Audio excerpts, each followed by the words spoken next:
일주일 전 정부가 22번째 부동산 대책을 발표하자 통합당, 시장 안정화는 요원해 보인다며 비판의 목소리를 쏟아냈습니다. 우리 당이 지금까지 말씀드린 거는 국민이 원하는 지역의 양질의 주택을 공급해야 한다는 그런 입장인데 세제 강화, 세금 폭탄에 치우치지 않았느냐. 국민이 원하는 지역의 양질의 주택 공급, 정부의 고민도 통합당의 요구와 맞닿은 걸까요? 도시 주변 그린벨트의 활용 가능성 여부 등 지금까지 검토되지 않았던 다양한 이슈에 대해서도 진지하게 논의를 해나갈 것입니다. 이렇게 그린벨트 해제가 뜨거운 감자로 떠오르자 서울시, 그린벨트는 미래 자산으로 서울의 마지막 보루라고 손사래를 치고 나섰습니다. 서울시의 불안감 어디서 기인하는 걸까요? 보시는 것처럼 서울시 그린벨트는 150제곱킬로미터, 서울 전체 면적이 25% 수준입니다. 서초, 강서, 노원 순으로 그린벨트가 많은데 강서와 노원은 산이 많아 집단 거주지로 부적합합니다. 해서 강남 3구에 몰린 주택 수요를 흡수하기 위해 서초 4곳, 강남 3곳 일대가 그린벨트 해제 지역으로 거론되고 있습니다. 그런데 서울시는 여의도 용산 통합 개발이 언급됐던 2018년 8월 집값 폭등의 빌미를 제공해 문매를 맞은 바 있는 만큼 그린벨트 해제 달가울 리가 없습니다. 그린벨트 해제 권한, 시도지사에 있지만 타당한 이유가 있다면 정부가 해제할 수도 있습니다. 그린벨트는 1971년 박정희 전 대통령 지시로 처음 도입됐습니다. 도시가 급팽창하고 공해 문제가 심각해지자 영국의 제도를 벤치마킹한 건데 전국 그린벨트 면적은 정권이 바뀔 때마다 조금씩 줄어들었습니다.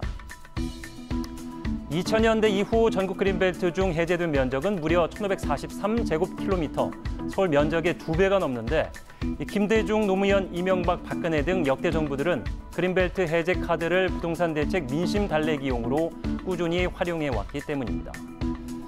이명박 정부 강만수 장관 이런 말을 남겼습니다.